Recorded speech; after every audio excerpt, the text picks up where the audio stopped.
So today it's time to look at some weapons in Hypixel Skyblock that you didn't know were actually quite good. Some absolutely more practical and usable than others in certain situations across Skyblock.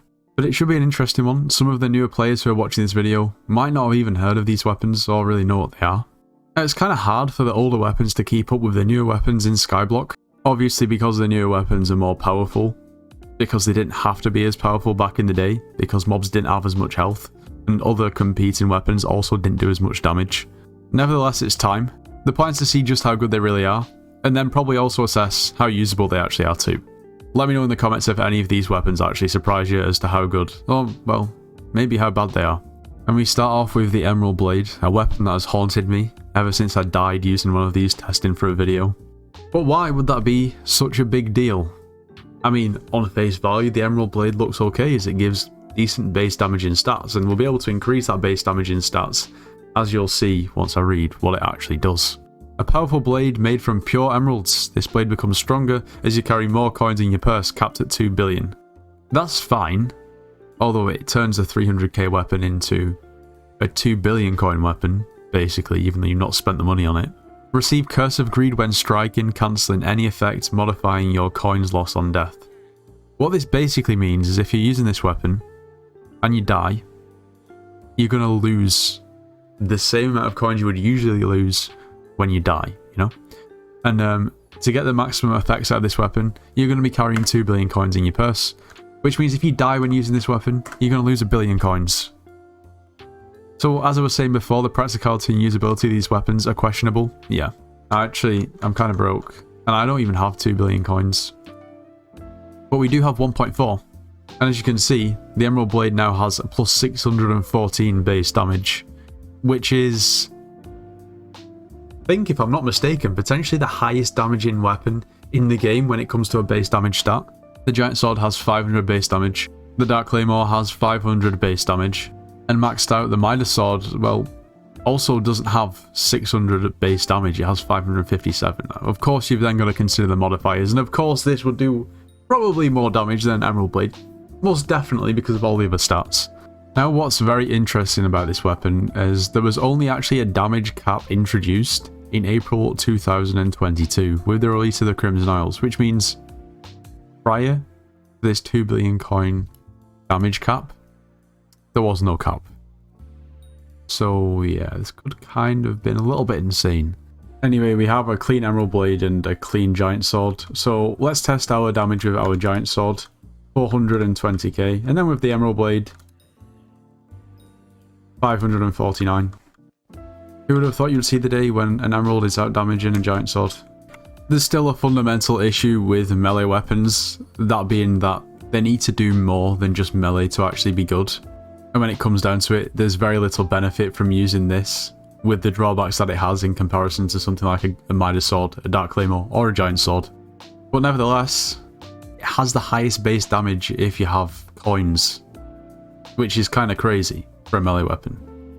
It's only really good for doing things that you're confident you're not going to die in, you know. Don't do what I did and try to help someone with a tier 4 Enderman Slayer boss back when I couldn't do it, and then lose 1 billion coins, you know. Anyway, yeah, that's the Emerald Blade. But anyway, before we go any further, at the moment we're actually trying to beat the population of Andorra with subscribers. The population of Andorra is around about 80,000 people.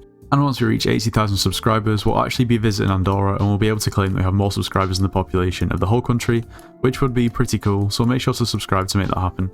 Also, if you are planning on purchasing anything from the Hypixel store, make sure to use code NITROS, it gets yourself 5% off. You should join the Discord server, it's linked in the description of this video. We offer slayers and dungeon carries, so if you need carries or want to carry and make some coins, make sure to join. Okay, with my coins safely stored in my bank so we don't have any accidents, it's on to the next weapon. And this weapon is the Ink Wand. The Ink Wand. Yeah, surely that's not very good.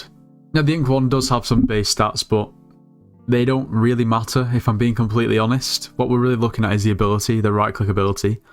Shoot an ink bomb in front of you dealing 10,000 damage and giving blindness on a cost of 54 and cooldown of 30 seconds. Now this sounds really, really bang average. But if we change into a intelligence or mage setup, I think we're getting around about 5.5k mana at the moment. That number now increases to just shy of 1 million damage, which still doesn't sound like that much. Of course, you've got to consider stats like ability damage also are pretty important using this weapon too. But all of this combines means that if we find a mob, we deal 7.6 million damage. Obviously that's one hit damage and not really anything else. Of course there is a cooldown of 30 seconds as well. But in certain situations, this could actually be quite good. I think it'd be cool to test if we can deal, damage to multiple mobs at once. Which we can. After all, it is a bomb. And for that reason, I'm using an implosion belt, which is going to give us 25% extra damage dealt by explosions. I assume it's explosive damage, considering it's a bomb. However, I'm not 100% sure, so you're better to be safe than sorry. But yeah, the Ink Wand is actually kind of good in certain situations. It used to be actually really, really ideal for when Wolf Slayer could take magical damage, because those people who couldn't afford a Hyperion, you could just simply, every 30 seconds, kill the boss in one hit with ease. Now obviously you can't do that anymore, but if you can think of any other situations where you've got a mob that has a ton of health that you're not going to have to kill too often, it's not a bad shout. Also, this isn't really very upgraded at all. Like, you could definitely pull a lot more damage from this weapon. And it's 9 million coins. So all in all, I'd say it's pretty decent. I can't lie.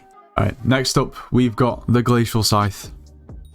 It's very, very, very comparable to a Spirit Scepter, although it has some pretty interesting differences. Now, for those of you who don't know, the Glacial Scythe is an upgrade from the Frozen Scythe, which is already relatively decent in the early game anyway.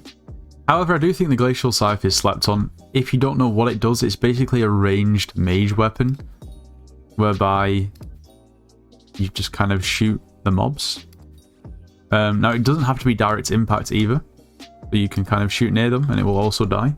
To be specific, the ability Ice Bolt shoots one ice ball that deals however much damage and slows the enemy hit for 5 seconds. When hitting the ground, also creates an explosion of 3 blocks dealing the same damage. So once again, explosive damage, make sure you use an implosion belt and a mage setup. And while the damage isn't crazy, considering what we're doing like 400k, 420k, what's really nice about this weapon is with Ultimate Wise 5, the mana cost is only 34. Which means that you don't really have to have a lot of mana or mana regen to get to a point where you can basically shoot this unlimited. Like, you've not really got a cap. Now, something like a Spirit Scepter does do more damage. However, it has a much more significant mana cost, which means you can run out of mana much easier. Which makes this weapon pretty good, because it's basically just an unlimited right-click machine from range. Now, while the damage is somewhat to be desired, the practicality of this weapon is actually quite good. I feel like you can use this in quite a lot of different scenarios and circumstances. It is 60 million coins, but that's just because the craft cost is quite expensive. To cut a long story short, it's a lot of ice and ice-related things. And one thing's for sure, you'll be right at home in the end. I don't go to the end very often, but it feels like there's always somebody sat up here grinding zealots like this with a Frozen or Glacial Scythe.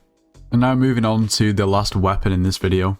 If you can even call it a weapon anymore, considering it isn't a sword or a bow or anything like that.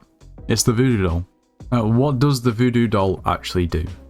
Its right-click ability, Acupuncture, shoots arrows from every direction around the targeted monster.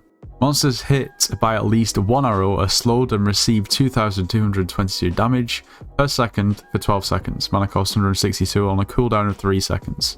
So in other words, it's basically a weapon or an item that stuns enemies. But it's also a weapon that's used in majority of the quote-unquote budget Hyperion setups. And for a price of 16 million for the Jinxed Voodoo Doll, I don't think it's really that bad. Now, if you don't have as much money, you can go for a regular Voodoo Doll as opposed to a Jinxed Voodoo Doll. It will cost you substantially less. Although, it's just not as good.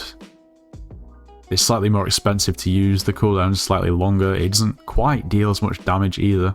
Now, of course, this is an ability. So, this is essentially a mage weapon, as much as you want to dress it up. So using mage gear, you will deal more damage to the mobs, which is interesting.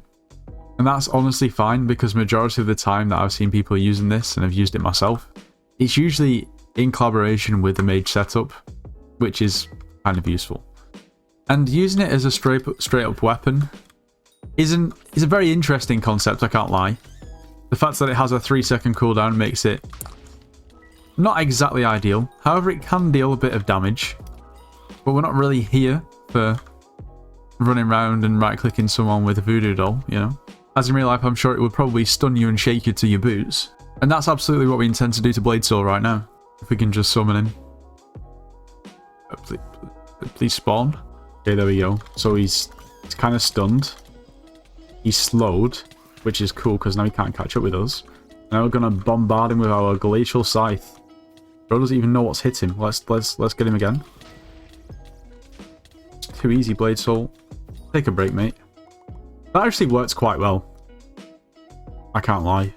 So to wrap this video up, the Emerald Blade, even though it is technically a good weapon, because it is pretty much the highest base damage melee weapon on the game, the practicality is you know, most people don't have 2 billion coins in the purse. And if they do, you won't want to risk dying and losing half those coins. So while it is technically probably the best melee weapon, maybe it's not practical. The Ink Wand is good. It deals a ton of damage and can be useful in certain scenarios. The Voodoo Doll is also quite good. I mean, I think it's just useful to have. And also, it works quite well against bosses, slowing them down and dealing damage over time and so on. And the Glacial Scythe is also pretty good. It is relatively expensive at 60 mil. However, you're not really going to run out of mana when actually using this because of its low mana cost if you have a decent amount of intelligence.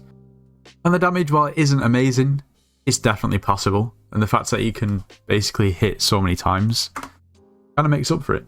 And while these aren't the 4 greatest weapons in the game of all time that are going to carry you to, you know, the highest of heights, they're probably better than you actually thought. Anyway, if you enjoyed today's video, make sure to leave a like, subscribe if you're new, and I'll see you in the next one.